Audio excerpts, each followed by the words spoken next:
सीताराम पदाम्बुजो मधुपद यन्मानसं लीयते।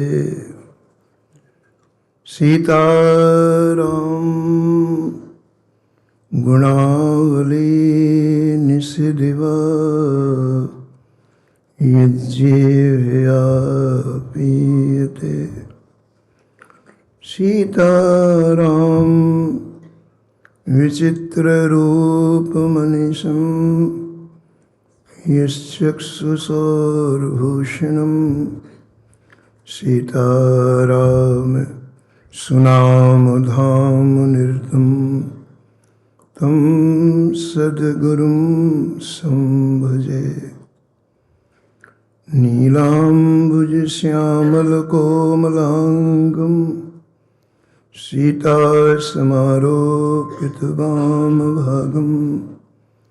पाणो महासायक चारुचापं नमामि रामं रघुवंशनाथं। यत्र यत्र रघुनाथ कीर्तनं तत्र तत्र कृतमस्तकाञ्जलिं। बाष्पवारि परिपूर्णलोचनं मारुतिं नमत राक्षसान्तकं।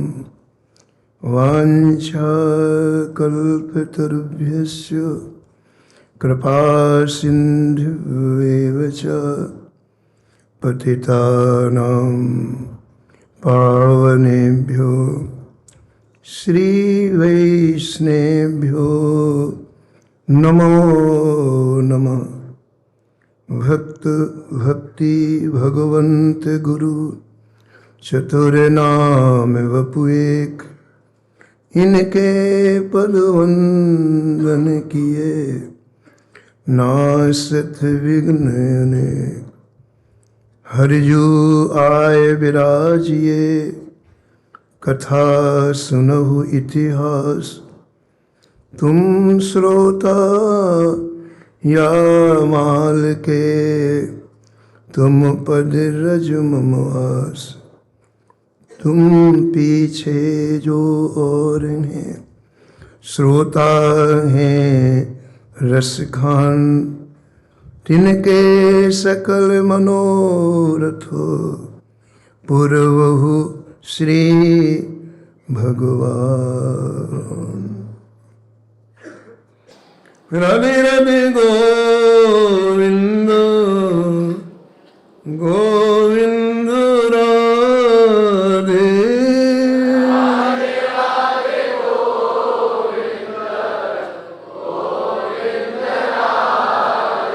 राधे राधे गोविंद गोविंद राधे।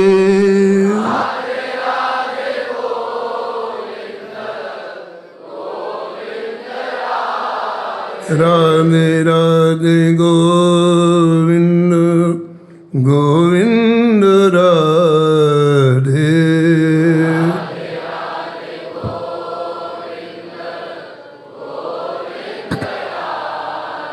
गोविंद राधे बोलो गोपाल राधे।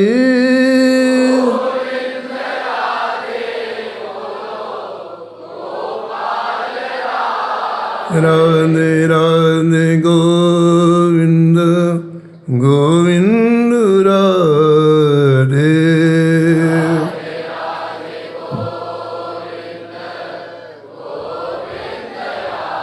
राधे राधे गोविंद गोविंद राधे।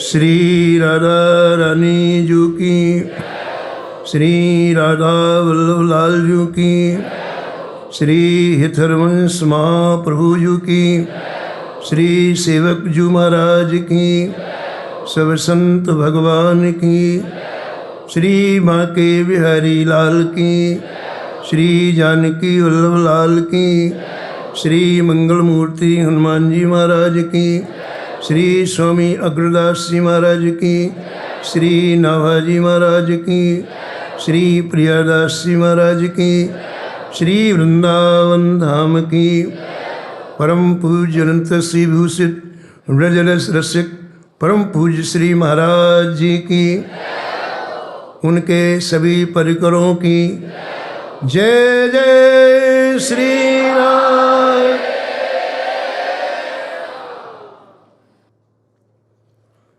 श्री राधा मोहन जी की असीम अनुकंपा से, महती कृपा से हम और आप श्री धाम वृंदावन का हृदय श्री हित राधा के लिए कुंज के इस पवित्र प्रांगण में परम पूज्य श्री महाराज जी की छत्र छाया में श्री ठाकुर जी के अत्यंत लाडले प्यारे दुलारे संतों के परम पावन चरित्रों में अवगाहन कर रहे हैं। ये प्रिया प्रीतम युगल सरकार की बहुत बड़ी कृपा है। पूर्व प्रसंग में आप श्रवण कर रहे थे, भक्तमाल के टीकाकार श्री प्रियादास जी महाराज ने भक्तमाल प्रारंभ करने के पहले श्री भक्ति महारानी का श्रृंगार किया है और निष्कर्ष के रूप में बात कही है कि यदि ऐसा श्रृंगार भक्ति महारानी का हम करें तो प्रिया प्रीतम श्री बिहारी जी, श्री बिहारनी जू, श्री लाल जू, श्री राधा जू 24 घंटे हमारी आंखों के सामने रहेंगे। हमें कोई प्रयास नहीं करना पड़ेगा। यदि हम भक्ति महारानी का श्रृंगार इस तरह करें, किन उपकरणों से करना है वो आप श्रवण कर रहे हैं। पहले भक्ति महारानी को हमने श्रद्धा रूपी फूलेल लगाया, सुगंधित तेल लगाया। फिर भक्ति महारानी को कथा श्रवण रूपी उपटना लगाया। उपटना एक ऐसा लेप है, शरीर में लगाने से शरीर के रोमकूपों का मैल निकल जाता है। हम सबके जीवन में अभिमान एक ऐसा मैल है जो बहुत गहराई में समाया हुआ है। शरीर के सूक्ष्म स्थानों में अभिमान रहता है। उस अभिमान को निकालने के लिए प्रियादास जी महाराज कहते हैं कथा श्रवण ही उस अभिमान को निकाल पाता है। और अभिमान के भी कई वर्ग हैं। एक सामान्य अभिमान जो पद का होता है, वैभव का होता है, युवावस्था का होता है, और एक बड़ा ही सूक्ष्म अभिमान जो भजन का होता है, जो पाठ का होता है, जो तप का होता है। ये अभिमान भक्तमाल की कथाओं के श्रवण करने से दूर हो जाते हैं। इसलिए यहाँ आपने श्री जयदेव जी का प्रसंग सुना जब उपटना की बात आई कि जयदेव जी का ऐसा कारुण्य से परिपूर्ण प्रसंग है कि इतना सब कुछ करने के बाद भी उनके अंतःकरण में कहीं भी द्वेष की रेखा उत्पन्न नहीं हुई, बल्कि जिन्होंने हाथ पैर काटे थे उनकी मृत्यु हुई तो व्याकुल हो गए। अरे राम, उनको कितना कष्ट हुआ होगा। तो जिन्हें श्री ठाकुर जी ने जिनसे गीत गोविंद दिखाया, इतनी ऊंची स्थिति, लेकिन उनके हृदय में किसी के प्रति तनिक भी कोई द्वेष नहीं है। जब हम एक कथा सुनेंगे तो जो छोटे छोटे अपराध लोग हमसे करते हैं उनके प्रति हमारे उनमें बदला लेने की भावना नहीं आएगी। इसके बाद फिर स्नान होता है। उपटना लगाने के बाद भक्ति महारानी का स्नान होता है। श्री प्रियादास जी महाराज कहते हैं कि कथा श्रवण के बाद कथा का मनन ही स्नान है। एक एक शब्द भक्तमाल का अद्भुत है। भक्त कथा रस रास है। यानी एक एक शब्द श्री ठाकुर जी के प्रागट्य की सामर्थ्य रखता है। एक भूप भागवत की कथा सुनत हरि होय रति।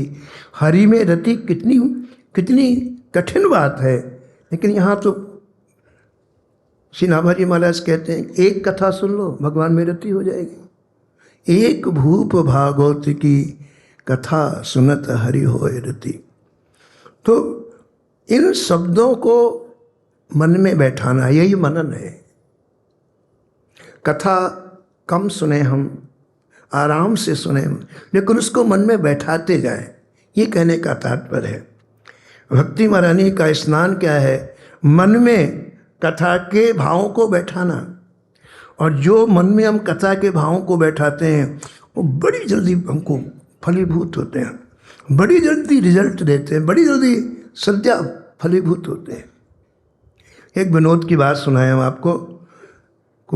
कोई व्यक्ति कथा सुन रहा था, कहाँ राधा कृपा में कथा सुन रहा था, कोई रघु जी का प्रसंग निकला। कथा में कोई ना कोई प्रसंग जुड़ जाते हैं, और उसमें ये था कि एक बार रावण लंका से देखने के लिए आया, देखूं अयोध्या में रघु जी में कितनी ताकत है। तो वेश बदल के आया, ब्राह्मण का वेश बना करके आया रावण। पूछा कहाँ है श्री रघु जी? बोले उस समय सरजू जी में संध्या करने के लिए गए। तो सीधा सरजू जी पहुँच गया। ब्राह्मण के वेश में था तो कोई दिक्कत ही नहीं थी, ब्राह्मणों का वहाँ आदर होता था। तो वहाँ समीप में पहुँचा तो क्या देखा कि श्री रघु जी ने एक तिनका उठाया और उत्तर दिशा की तरफ उस तिनके को फेंक दिया। तो रावण ने कहा, महाराज इस तिनके के द्वारा आपने क्या किया है? आपने छोटा सा तिनका उठाया, उत्तर दिशा की तरफ फेंक दिया, तो क्या किया है?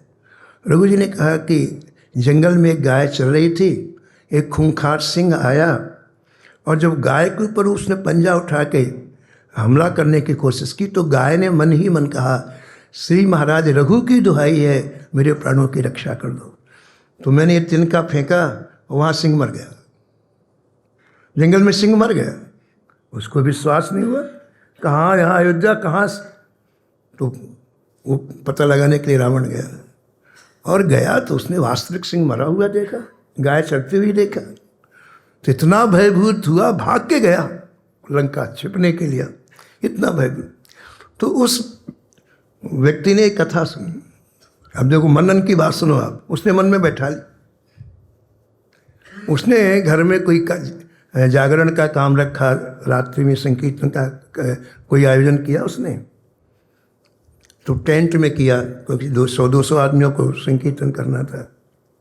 एकाएक बादल आ गए और पानी की वर्षा प्रारंभ हो गई। उसे कथा का एक शब्द याद आ गया, उसके अंदर बैठा था।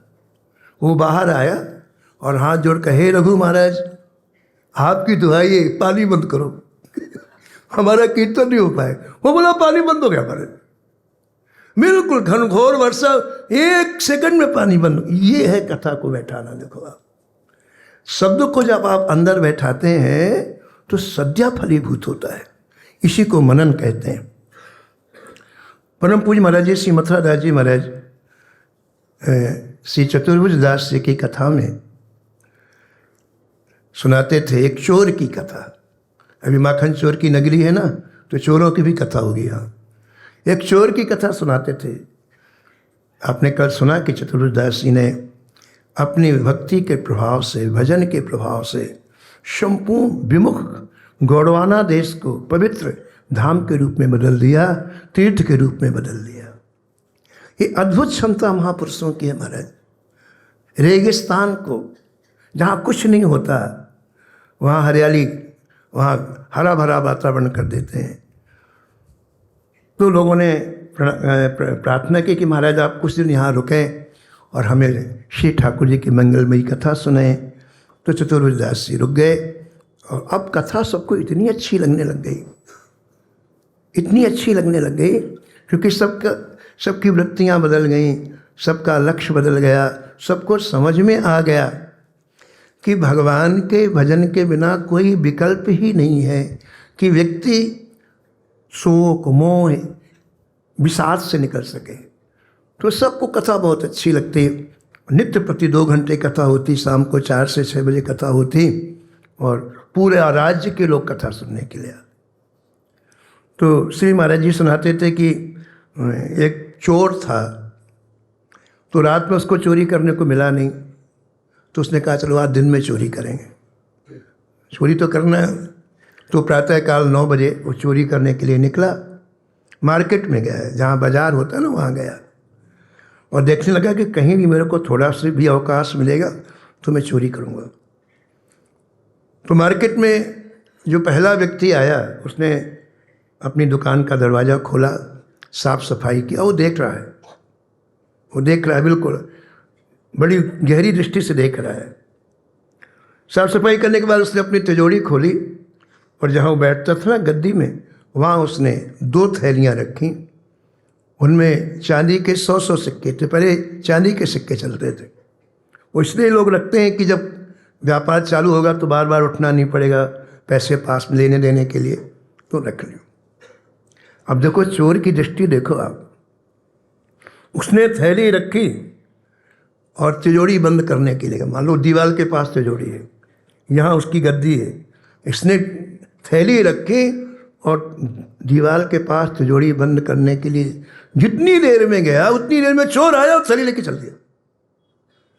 चोर आया, बाहर से खड़ा हुआ, दोनों थैलियों को उठाया और चल दिया। दिन की बात, वो देख रहा चोर जा रहा है, हाँ वो दुकान छोड़ा, पकड़ो पकड़ो पकड़ो पकड़ो। तो उसके पड़ोस के दुकान वाले भी 4-5 आ गए थे, उन्होंने सोचा अब हम साथ नहीं देंगे तो हमारा साथ नहीं देगा, वो भी दौड़े। आगे आगे चोर, पीछे पीछे महाराज व्यापारी, उनको तो रोज दौड़ने का अभ्यास है, कैसे मिल जाएगा। चोर ये गया आगे गया आगे गया,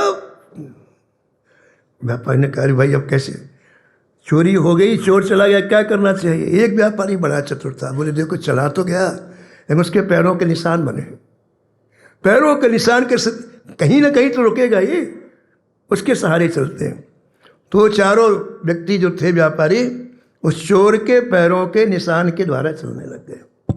बड़ी दूर जाने के बाद चोर ने देखा कोई नहीं आ रहा है, थक गया था बेचारा, बोले कहीं ना कहीं बैठ के थोड़ा आराम करूं। तो क्या देखा कि कथा चल रही है किसी की, उसने जीवन में कभी कथा नहीं सुनी, कोई भी नहीं जानता कथा क्या है, लेकिन क्या देखा कि कुछ लोग वहाँ बैठे हुए हैं और बड़े आराम से बैठे हैं। बड़े आराम से, मेरे को भी बैठना ही जगह बढ़िया जगह है। तो उसने देखा बिल्कुल सब सात्विक वातावरण है, सब चुपचाप बैठे हैं, वो भी जाके बैठ गया कथा में बैठा। थोड़ी राहत मिली क्योंकि दौड़ करके आया था, थोड़ी राहत मिली।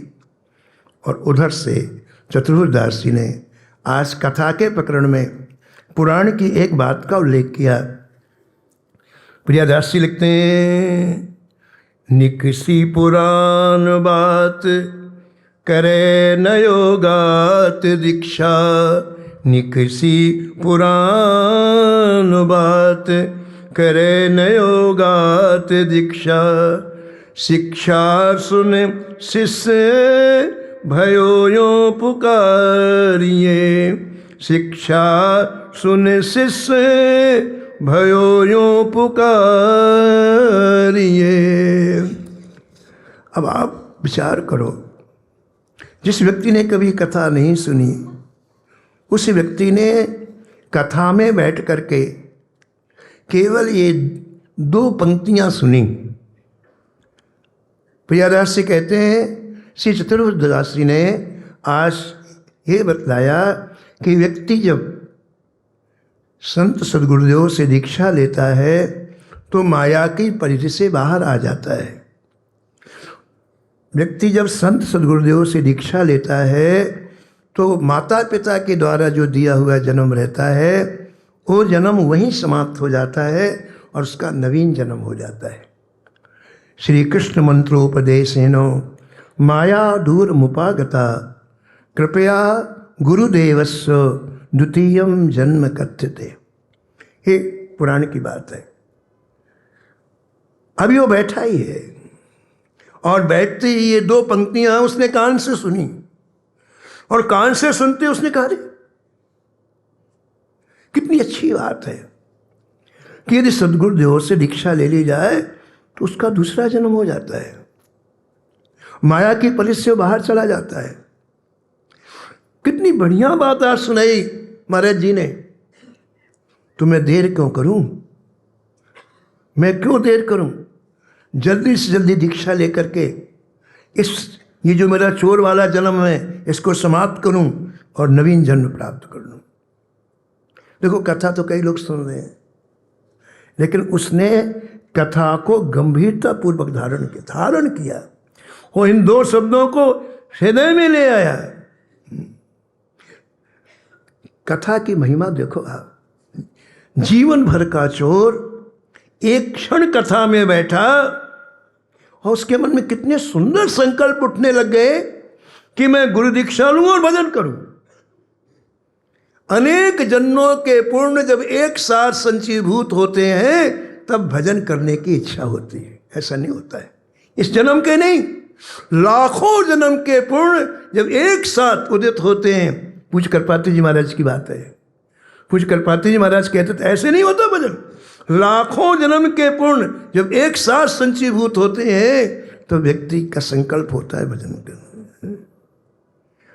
अति हरि कृपा, कृपा नहीं, अति कृपा।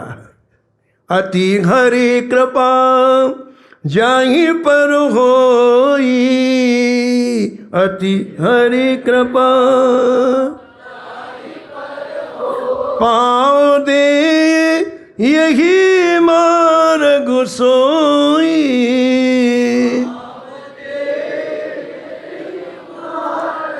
श्री ठाकुर जी की जब विशिष्ट कृपा होती है तब आपके शरण भजन की तरफ बढ़ेंगे, इसके पहले नहीं।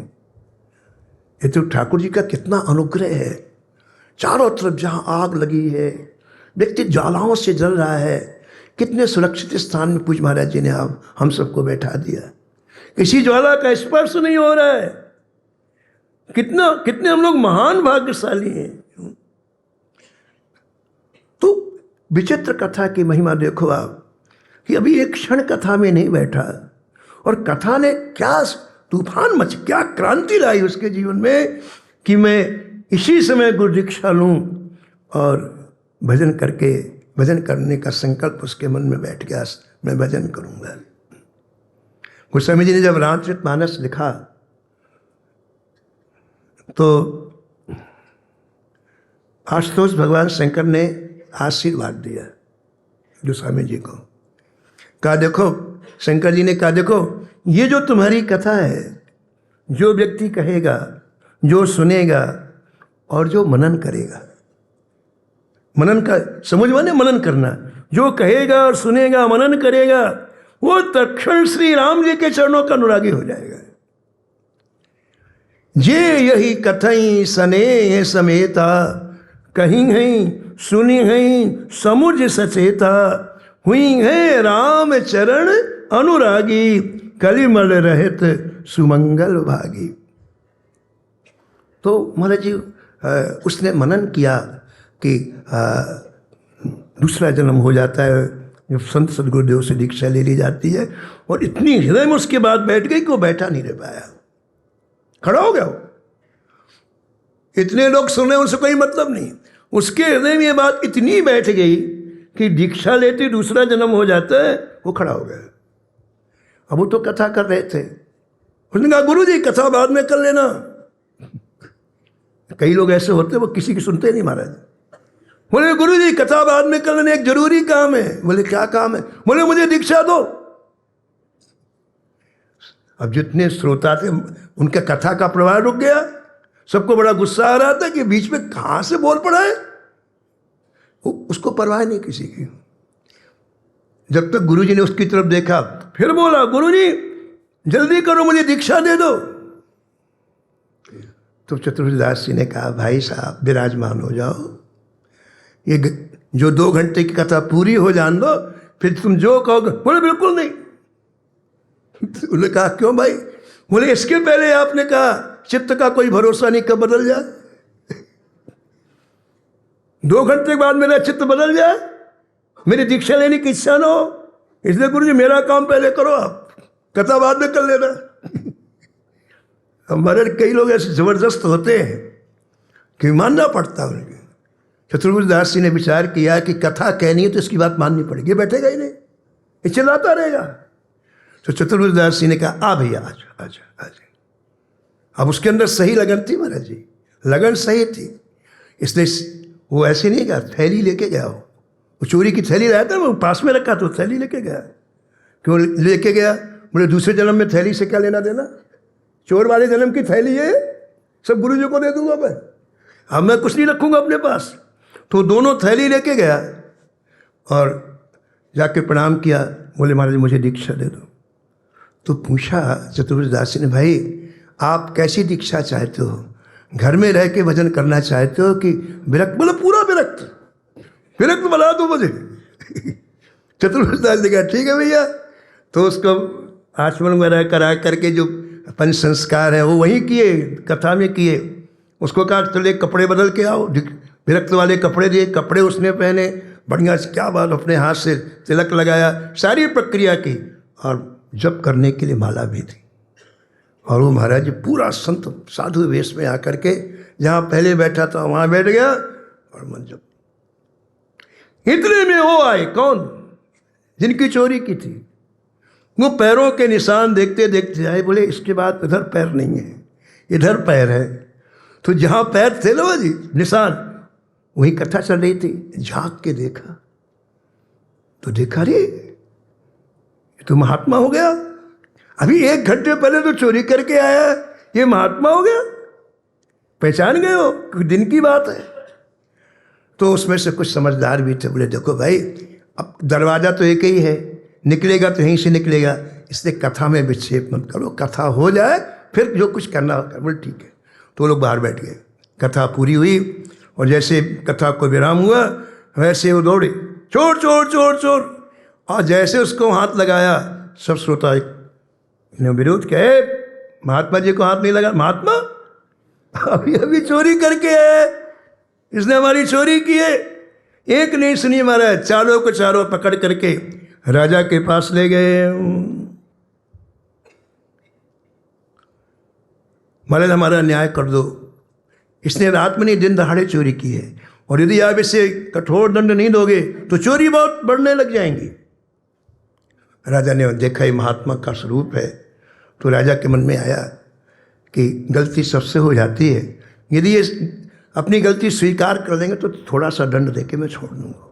उन्होंने कहा महाराज जी आप सही सही बताओ, आपने चोरी की है कि नहीं? उस चोर महात्मा ने कहा मैंने इस जन्म में कोई चोरी नहीं की, मैंने इस जन्म में कोई। वो व्यापारी बोले जन्म ठीक 60 मिनट पहले चोरी की है इसने।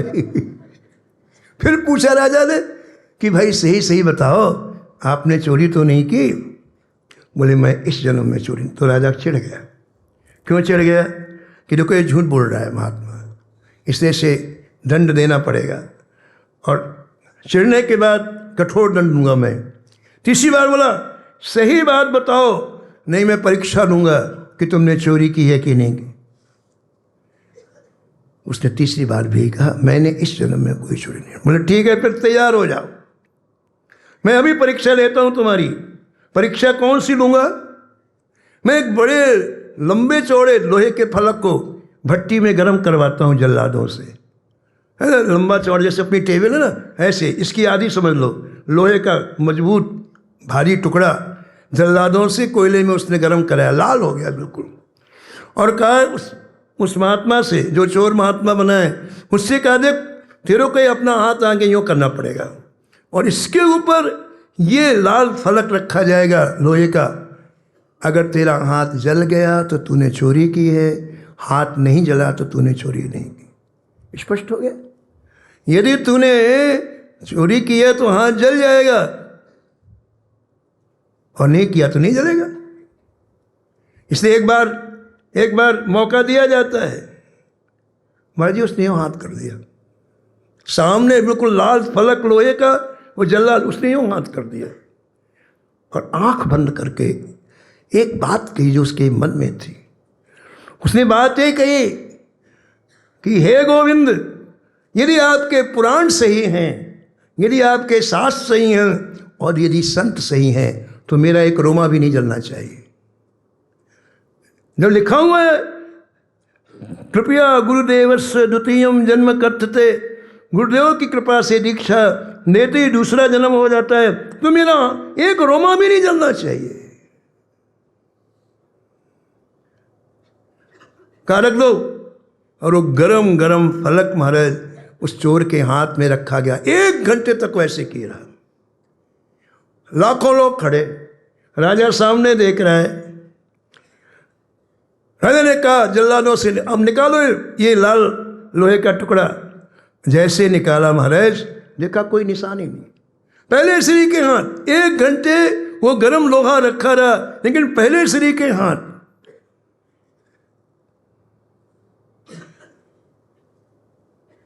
राजा ने उन व्यापारियों की तरफ देखा, बोले बहुत धूर्त व्यापारी है, एक अच्छे महात्मा को कलंक लगाया है। अब ऐसा करो, इन चारों को फांसी के तख्ते में बाहर लटकाओ, वहाँ नहीं ले जाकर। लोग देखें कि जो महात्मा को झूठा कलंक लगाता है उसका क्या परिणाम होता है। बोले फांसी के तख्ते यहीं मंगवाओ। राजा ने कहा इन चारों को दिन में फांसी के तख्ते में लटका दो। वो सब व्यापारी घबराए कि 200 रुपये ही गए थे, 100 तो जान जा रही है, अब क्या होगा। और अब जो नहीं उम्र थी उनकी महाराज रोना चालू कर दिया, सब के सब रोना चालू कर दिया, खूब रोने लग गए हो, क्योंकि राजाओं को देर थोड़ी लगती है। बस कहा फांसी है, ये चले गए। तो महाराज वो रोने लग गए, तो जो अभी नए महात्मा बने उनको दया आ गई। लेकिन महाराज कैसा असर होता है, संतों में करुणा होती है, ऐसा गोस्वामी जी कहते हैं। और जिसके अंदर करुणा होती है वो दूसरे की पीड़ा पहचानता है। गोस्वामी जी कहते हैं कि श्री राम जी का पूरा विग्रह करुणा से बना हुआ है, इसलिए किसी को दुख हो राम जी को फीलिंग होती है।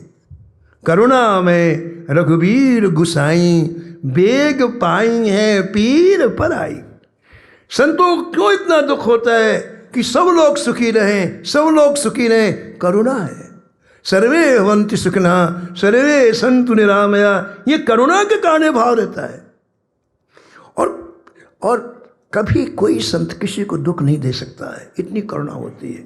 वो कुछ भी करे उसका काम है। संत कभी किसी को दुख इसीलिए नहीं देते हैं, उनमें अपार करुणा होती है। वो सोचते हैं कि वैसे ही दुखों के भार से दबा हुआ है, हम और कैसे दुखी करें। इसलिए हो जहाँ तक हो सकता है वो हमारे प्रयास करते हैं कि उनके द्वारा दुख ना मिले। वो रोने लग गए मारे, वो जो अभी अभी महात्मा बने और रोने लग गए। राजा ने कहा आप क्यों रो रहे हैं, आप तो बहुत बड़े महात्मा, हमने परीक्षा करके देख लिया है। ये दुष्ट व्यक्ति आंख पर कलंक लगा रहे हैं।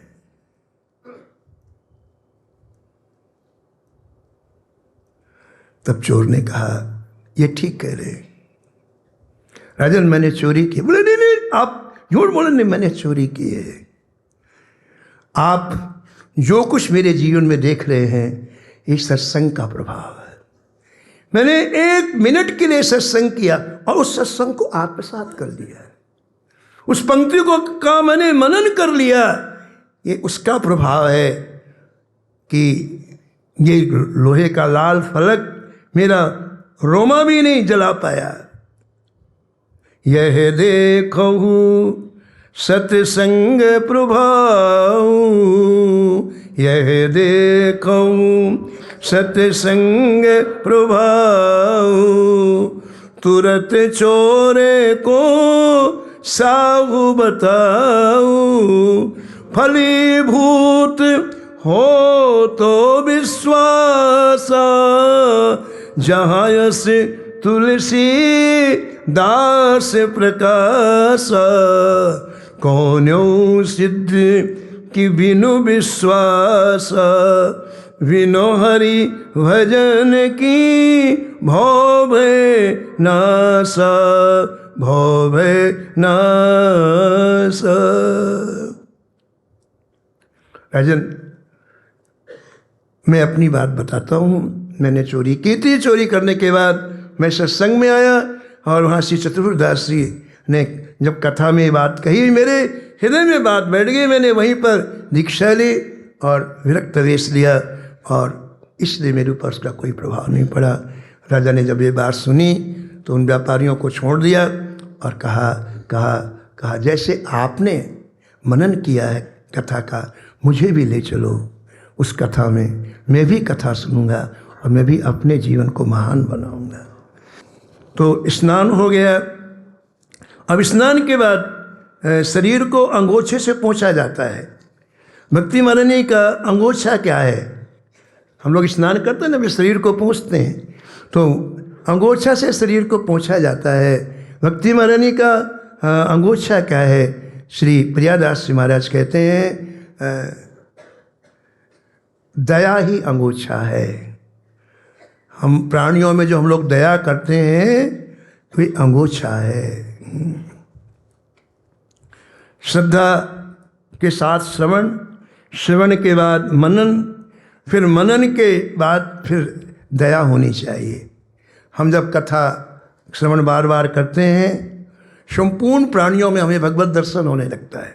वे कथा की विशेषता है। सिय राम में सब जग जानी, करऊँ प्रणाम जोड़ जुग पानी। आत्मभाव हो जाता है। आत्मभाव होने से फिर किसी से वैर नहीं होता है, किसी से विरोध नहीं होता है, सर्वथा इसका अभाव हो जाता है। और जब ऐसी स्थिति में प्रत्येक प्राणी के प्रति सौहार्द्र होता है, क्षमा का भाव हमारे हृदय में उदय होता है, और दया करुणा हमारे हृदय में कूट कूट के भर जाती है। ये जो दया हमारे हृदय में अंदर अच्छी तरह से बैठ जाती है, भक्ति महारानी का यही अंगोछा है। दया के परवश होकर व्यक्ति दूसरे का दुख दूर करने के लिए प्रयत्नशील जो होता है, यही अंग प्रक्षालन है, यही शरीर को पूछना है। दया बसत जाके हृदय, राम ही पावत सोए। दया राम पावे तबहि, जब दया राम की होए। श्री राम जी की जब दया होती है, कब होती है बताओ? राम जी की दया जब हम राम जी का स्मरण करते हैं। दया तभी होगी जब राम संसार का स्मरण करेंगे तो ये हृदय कठोर होता है। ये रूमाल है, यदि आपके पास रूमाल है तो आप इसको पकड़ के रखोगे, कठोर करना पड़ेगा ना, हाथ नहीं छूट जाएगा। संसार की किसी वस्तु को जीवन में रखोगे तो हृदय को कठोर रखना पड़ेगा, है ना। कोई भी चीज़ हो और हृदय कठोर हो जाता है, कठोर हो जाता है। और श्री ठाकुर जी का स्मरण करोगे तो हृदय बिल्कुल बिल्कुल बिल्कुल कोमल हो जाता है। किसी ने गोस्वामी जी से पूछा, श्री गोस्वामी तुलसीदास जी महाराज से, कि आप नाम की महिमा का वर्णन करते हैं, हमें एक लाइन में बताइए नाम का क्या प्रभाव है। तो गोस्वामी ने कहा सुन लो, एक लाइन में नाम का प्रभाव ये है कि व्यक्ति नाम ले और चट्टान की तरफ देखे। चट्टान कितनी कठोर होती है।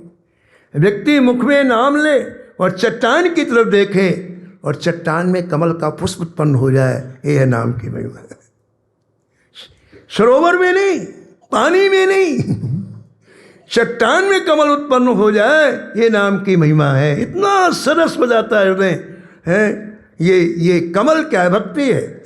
हम सब कहते हैं चट्टान के सरीके संसार की जड़ वस्तुओं का चिंतन करते करते चट्टान के सरीके हो गए हैं। इन चट्टानों में भक्ति रूपी कमल उत्पन्न ये संत महात्मा करते हैं। किसके बल पर? नाम के बल पर।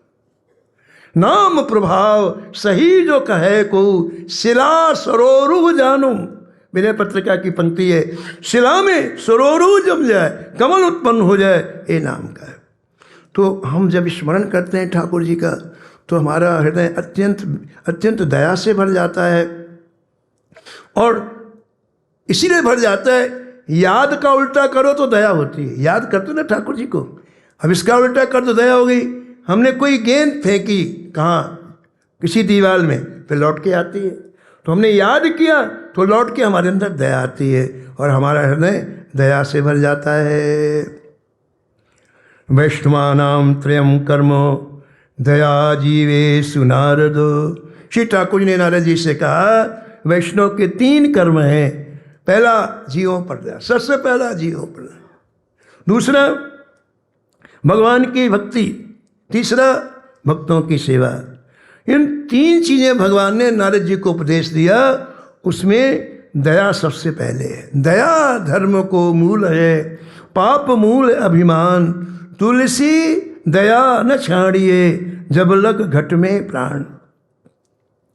एक बड़ी बड़ी समीचीन बात है, दुख दया को समझने की बड़ी समीचीन बात है।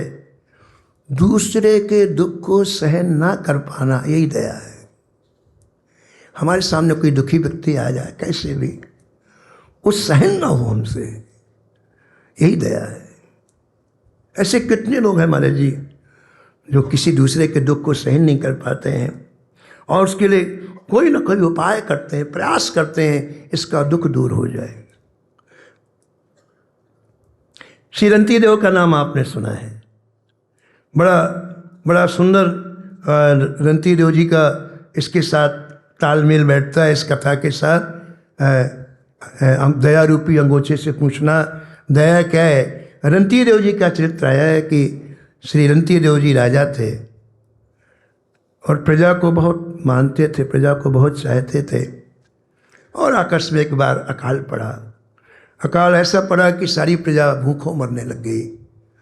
रंती देव जी ने कहा अपने मंत्रियों से कि भाई अपने यहाँ जितना अन्न का खजाना है सब खोल लो, सबको, सब प्रजा को बांटो। बांटने लग गए, लेकिन जब हमारे अन्न है नहीं तो प्रजा कितने दिन खाएगी उससे।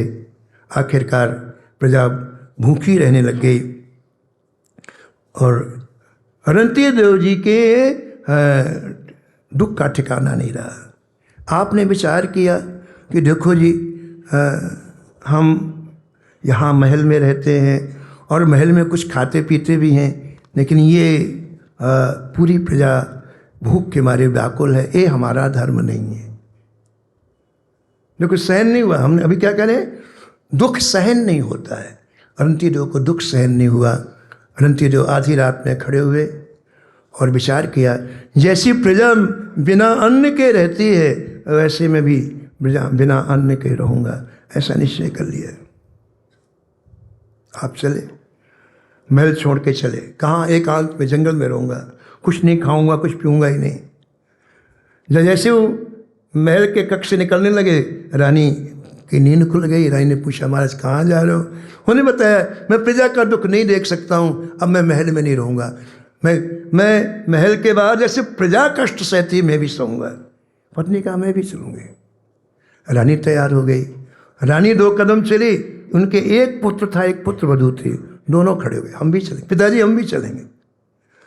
यानी भरा हुआ राजमहल सहर्ष त्याग दिया और चारों के चारों आधी रात में जंगल में चले गए और जंगल में जाकर के चारों एक एक वृक्ष के नीचे बैठे महाराज जी। क्योंकि किसी से कोई बात नहीं, चारों 4 वृक्ष के नीचे बैठ गए और बैठ करके भगवान का भजन करने लग गए। कोई व्यवस्था नहीं और न कोई चाय। हमारी प्रजा जैसे दुखी है, बिना खाए बिना पिए, ऐसे हम भी अपना जीवन व्यतीत करेंगे। ऐसा लिखा हुआ है कि 1 दिन नहीं, 2 दिन नहीं, 3 दिन नहीं, 4 दिन नहीं, महाराज जी रंती देव 48 दिन तक ऐसे भूखे बैठे रहे। 48 दिन में शरीर की क्या हालत होगी बताओ आप। क्षीण का शरीर हो गया, हड्डी का ढांचा मात्र बचा रंती देव जी का। तब आकस्मिक आकाश से एक थाल आया महाराज जी, इतना बड़ा थाल आया, उसमें सब चीज़ें थीं, भोजन की पूरी सामग्री थी और उसके साथ एक पात्र में जल आया। वो आकाश से नीचे आया और जहाँ रंती देव बैठे थे वहाँ जमीन में वो रख, अपने थाल रख गया, जल का पात्र रख गया। रंती देव जी ने मांगा नहीं, ये अपने आप आया। रंती देव जी ने विचार किया कि ये मेरे प्रभु की व्यवस्था है। आकाश वृत्ति का तात्पर्य होता है मांगना नहीं, लेकिन अपने आप को साझा तो उसको दुत्कारना भी नहीं, दुत्कारना नहीं है। हमें त्याग का अभिनय नहीं करना है, भगवान की कृपा से जो आ गया उसका उपयोग करना है।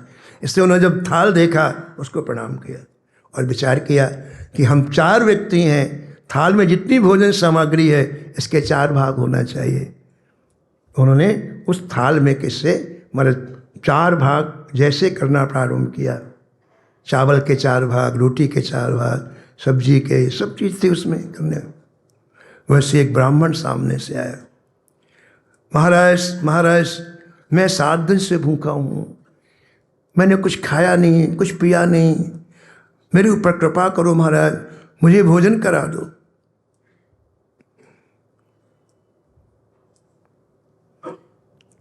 उसकी क्षुधा को सुन करके रंतीदेव जी अपनी क्षुधा भूल गए, अपनी भूख भूल गए। लेकिन रंतीदेव की दया देखो आप, उससे अतिथि को देखते ही वो अपनी क्षुधा भूल गए और कहा विराजो विराजो विराजो। उनका ध्यान पत्नी की तरफ नहीं गया, रानी भूखी है, पुत्र की तरफ नहीं गया, पुत्र वधू की तरफ नहीं गया, उस अतिथि की तरफ गया। ये भूखा आया है और अतिथि की सेवा करना हमारा धर्म है। उनको बैठाया और कहा आप पेट भर के पाइए।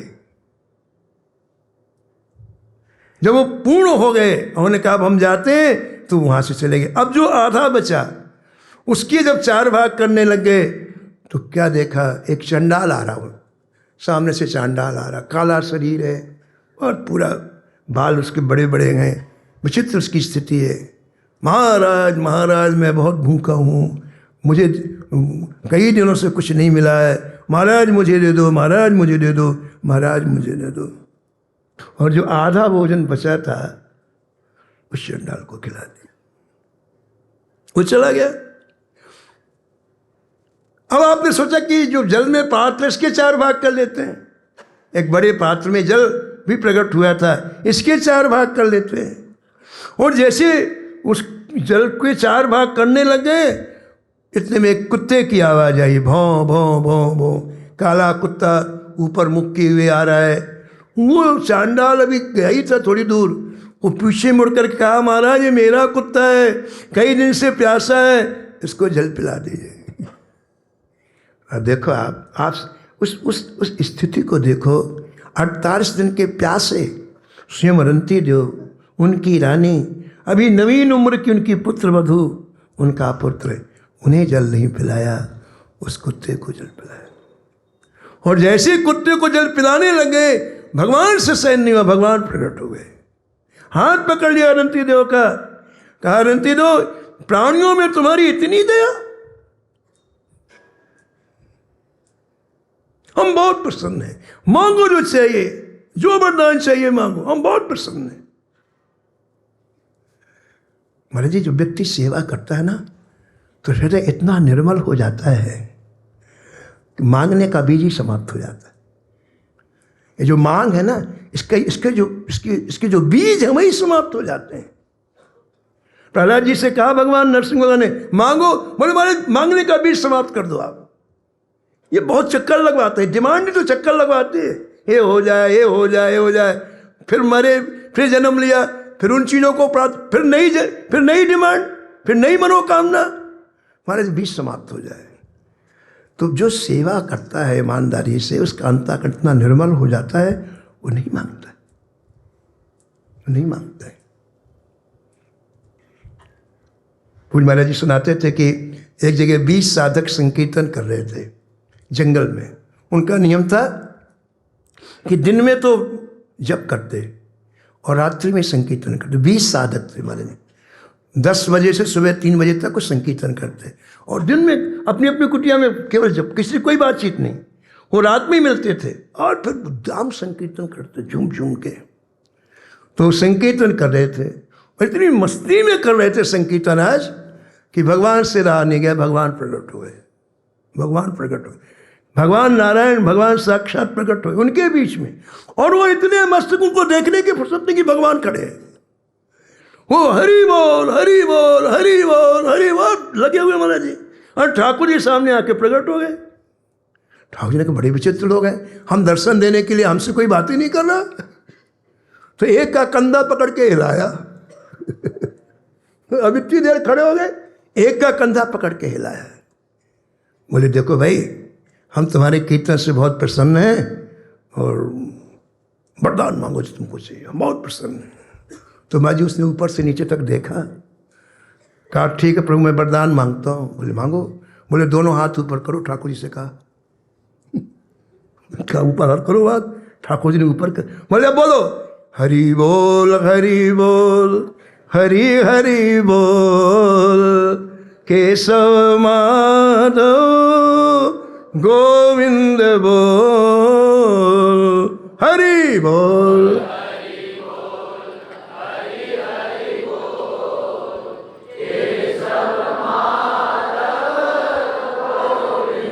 केशव माधव गोविंद बोल, केशव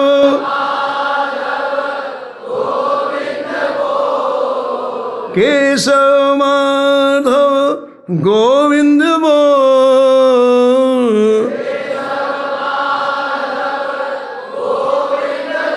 केशव माधव गोविंद बोल,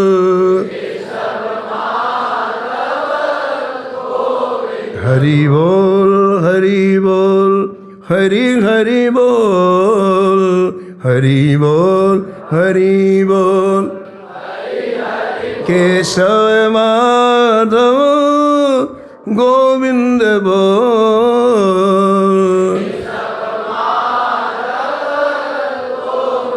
तो ठाकुर जी से कीर्तन करा लिया उन लोगों ने। भगवान तो बन गए।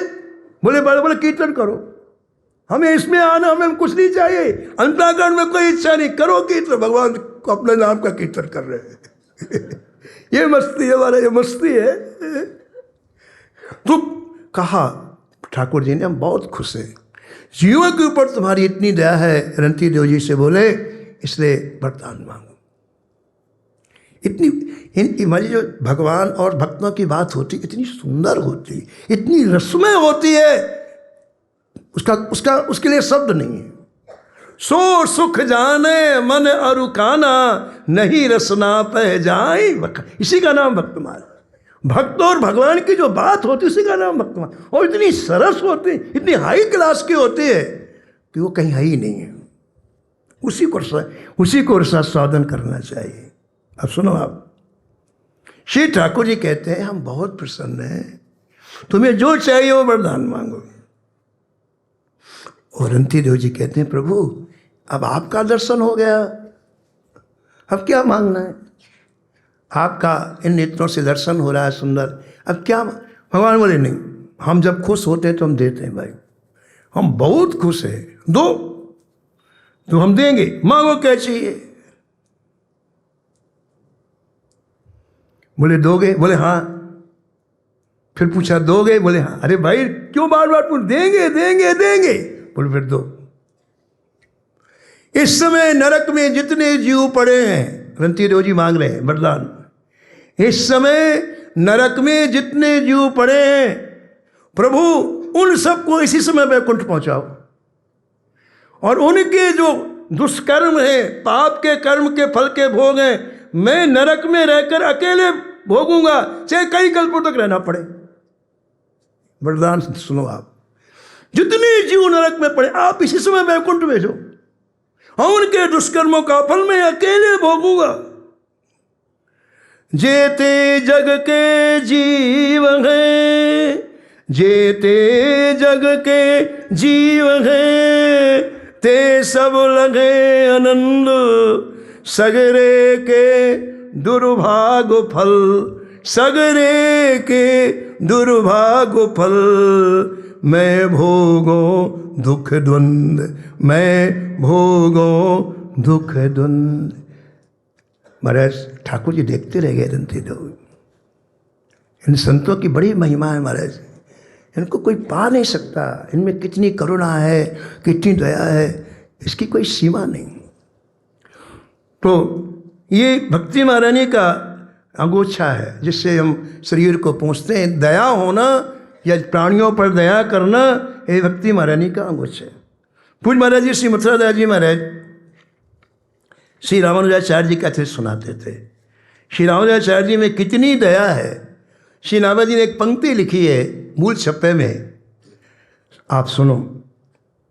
कृपणपाल करुणा समुद्र, कृपणपाल करुणा समुद्र, रामानुज सम नहीं बियो, रामानुज सम।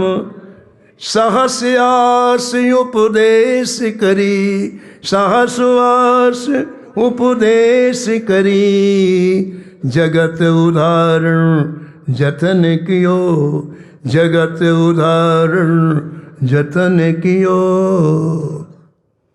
श्री जगत गुरु रामानुजाचार्य जी का चरित्र जब हम लोग कलयुग के भक्तों का वर्णन करेंगे तो सभी आचार्यों का चरित्र आएगा। उस समय से जगत गुरु रामानुजाचार्य जी का चरित्र विस्तार से आप श्रवण करेंगे। अभी तो केवल एक उदाहरण के रूप में यहाँ कुछ सुनाया जा रहा है। नवजी महाराज कहते हैं कि श्री रामानुजाचार्य जी कृपणपाल हैं। कृपणपाल, कृपण किसे कहते हैं हमारी लौकिक भाषा में? कंजूस व्यक्ति को कृपण कहते हैं हमारी लौकिक भाषा में। बड़ा कृपण है, कंजूस। लेकिन अध्यात्म इसका अर्थ ये नहीं है। अध्यात्म में जी कृपण वो है जो अपने समय को ठाकुर जी में न लगाए, पूरा जीवन संसार में ही समाप्त कर दे, वो कृपण है। अध्यात्म में इसका ये अर्थ है कि व्यक्ति ये कर्म करेंगे तो ये फल मिल जाएगा, ये कर्म करेंगे तो ये फल मिल जाएगा, इसमें उलझ करके भक्ति को पीठ दे देता है, ज्ञान को पीठ दे देता है और निरंतर कठिन कर्म जाल में उलझा रहता है। ये कृपण है, ये कृपण है। ऐसे लोगों को खींच करके, ऐसे लोगों को खींच करके श्री ठाकुर जी में लगाना एक कृपण पार है। नर विविध कर्म अधर्म प्रद, नर विविध कर्म अधर्म प्रद, सब शोक प्रद सब त्याग हो, सब शोक प्रद। कर्मों में उलझे रहोगे तो निरंतर शोक मिलेगा, निरंतर। उस शोक को कोई दूर नहीं कर सकता है। फिर वो समझे कहते हैं फिर एक काम करो, विश्वास कर कहदास तुलसी, विश्वास कर कहदास तुल, राम पद अनुराग हो, राम पद, राम पद अनुराग हो, राम पद अनुराग हो।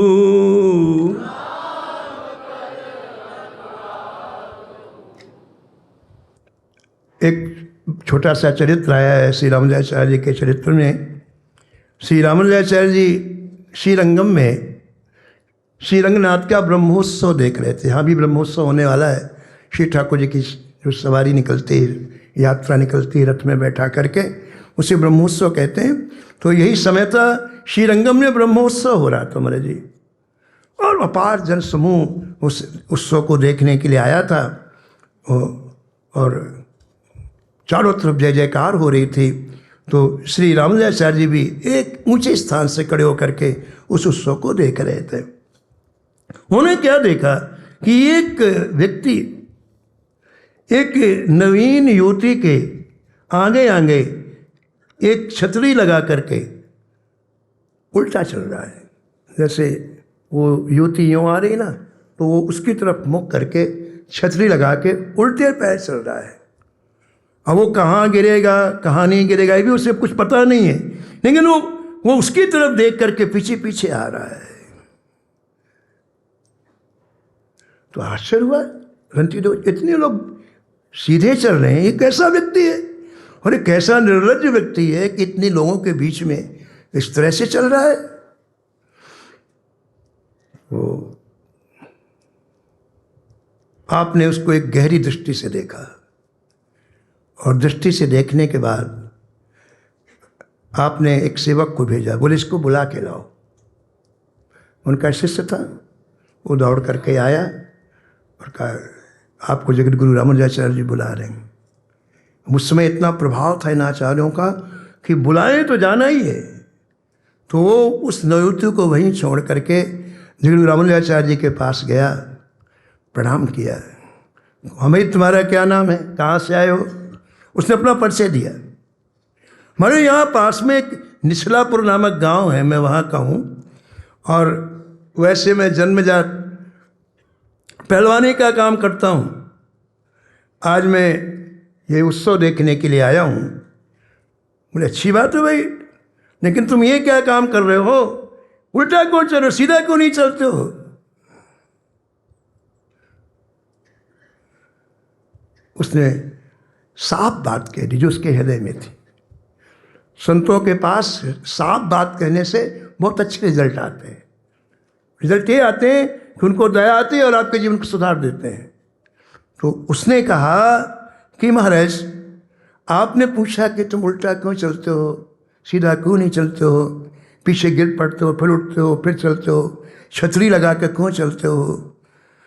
उसका कारण प्रभु ये है कि मुझे इस नवयुवती के नेत्र बहुत अच्छे लगते हैं, और कोई दूसरी बात नहीं है, और मेरी कोई काम की प्रवृत्ति नहीं है, ये मेरी ही पत्नी है, लेकिन मुझे इसके नेत्र इतने अच्छे लगते, इतने सुंदर लगते हैं कि मैं एक क्षण न देखूं तो व्याकुल हो जाता हूँ।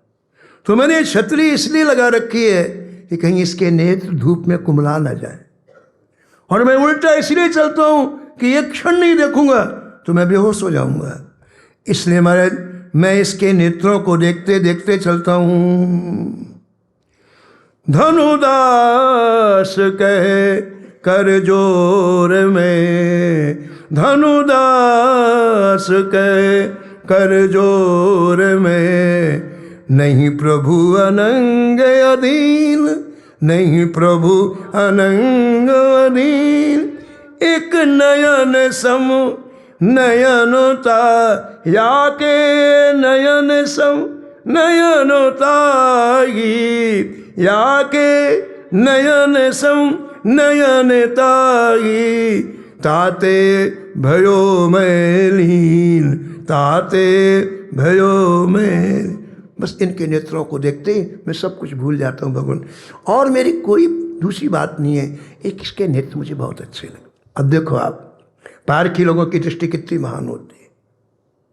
अभी तो डांटने के लिए बुलाया था ना रामानुजाचार्य जी ने, अरे ये तो बड़े काम का है, ये ठाकुर के काम का है।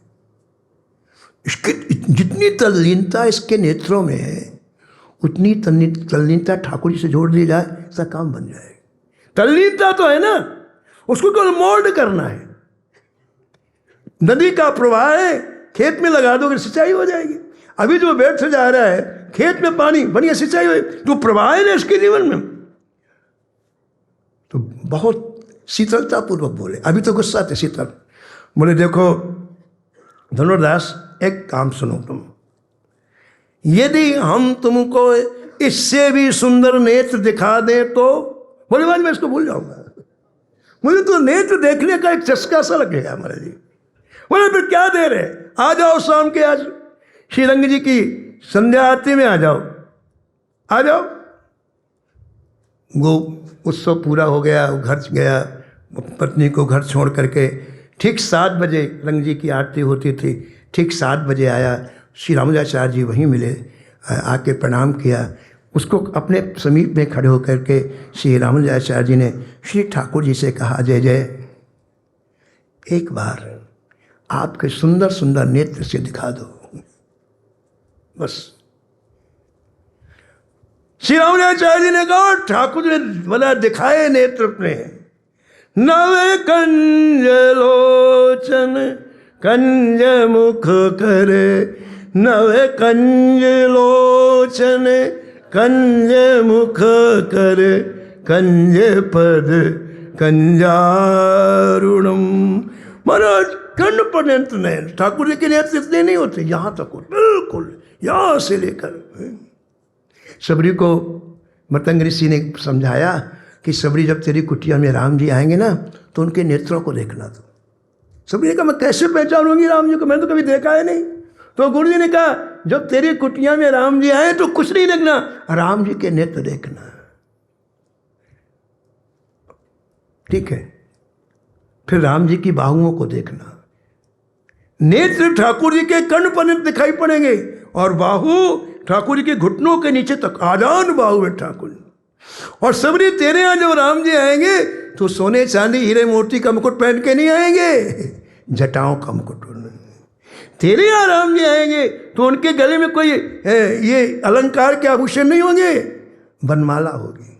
बस अगर ये चिन्ह तो समझ जाना कि राम आ गए। सर से जे लोचन, कमल की पंखुड़ी के समान, सर से जे लोचन बाहु विशाला, जटा मुकुट सिर और बनमाला।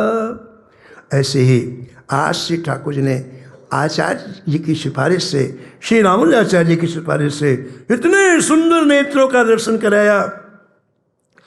तनु श्याम सुंदर कंजलोचन, दुख विमोचन नाथ, सर मुकुट शोभित पीत पट, सायुध कटक बरनाथ। वो दिव्यात दिव्य शोभा देख करके एक क्षण में धनुर्दास से मूर्छित होकर गिर पड़े। हमने कल भी कहा था भगवान इतने सुंदर हैं कि ज़्यादा देर तक आप नहीं निहार सकते हो। आप जो भजन करते हो उससे कैपेसिटी क्रिएट होती है कि आप ठाकुर जी को निहार सको। इसलिए ये तैयारी जो हो रही है बहुत जोरदार तैयारी। भगवान को दर्शन देने में 1 मिनट लगना है, कभी भी दे देंगे, लेकिन हम तैयार रहेंगे तो पूरा लाभ लेंगे। तो वो मूर्छित हो गए। जब हमारे उनकी मूर्छा दूर हुई तो चरणों में गिर पड़े। कहा बस बस प्रभु, अब मेरे जीवन का प्राण यही है, अब मैं पूरे जीवन इन्हीं का ध्यान करूँगा। और धनुर्दास को दीक्षा दे करके श्री रामानुजाचार्य जी ने परम भक्त बना दिया, महान भक्त बना दिया। तो कृपणपाल ऐसे लोगों को खींच करके जो संसार आ सकते हैं उन्हें ठाकुर जी में लगाना, ये कृपणपाल रामानुजाचार्य जी का गुण है। अब ये भी एक चीज़ और रह गई, दया का कौन सा गुण है वो हम आपको कल सुनाएंगे। शेष कथा विराम कथा में। जय जय श्री राधे।